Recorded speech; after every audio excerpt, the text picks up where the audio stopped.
ನೀವು ಆನ್ಲೈನ್ ಆ್ಯಪ್ಗಳ ಮೂಲಕ food order ಮಾಡ್ತೀರಾ? ಸೊ ನಿಮ್ಮನೇಲಿ ಪ್ಲಾಸ್ಟಿಕ್ ಕಂಟೈನರ್ಗಳಂತೂ ಇದ್ದೇ ಇರುತ್ತವೆ. ಅವುಗಳನ್ನು ನೀವು ಆಫೀಸ್ಗೆ ಲಂಚ್ ತಗೊಂಡು ಹೋಗೋದಿಕ್ಕೋ ಅಥವಾ ಬೇರೆಯವರಿಗೆ ಏನಾದರೂ ತಿಂಡಿಯನ್ನು ಹಾಕ್ಕೊಡೋದಿಕ್ಕೋ ಯೂಸ್ ಮಾಡ್ತೀರಾ. ಆದರೆ ಈ ಪ್ಲಾಸ್ಟಿಕ್ ಕಂಟೈನರ್ಸ್ ಎಷ್ಟು ಡೇಂಜರಸ್ ಅನ್ನೋದು ನಿಮಗೆ ಗೊತ್ತಾ?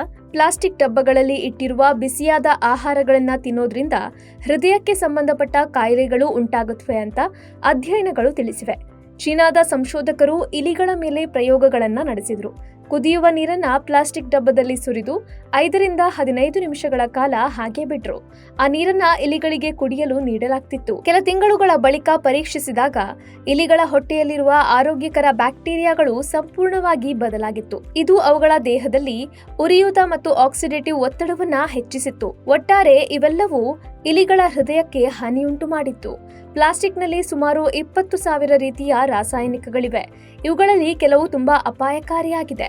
ಆಹಾರ ಪ್ಯಾಕೇಜಿಂಗ್ನಲ್ಲಿ BPA ಥಾಲೇಟ್ಗಳು ಮತ್ತು PFAS ನಂತಹ ರಾಸಾಯನಿಕಗಳನ್ನು ಸಾಮಾನ್ಯವಾಗಿ ಬಳಸಲಾಗುತ್ತೆ. ಇವು ಕ್ಯಾನ್ಸರ್ ಮತ್ತು ಬಂಜೆತನದ ಗಂಭೀರ ಆರೋಗ್ಯ ಸಮಸ್ಯೆಗಳನ್ನು ಉಂಟು ಮಾಡಬಹುದು ಅನ್ನೋದು ಈ ಹಿಂದೆಯೇ ಸಾಬೀತಾಗಿತ್ತು. ಆದ್ರೀಗ ಈ ಪಟ್ಟಿಯಲ್ಲಿ ಹೃದಯದ ಕಾಯಿಲೆ ಕೂಡ ಸೇರ್ಪಡೆಗೊಂಡಿದೆ.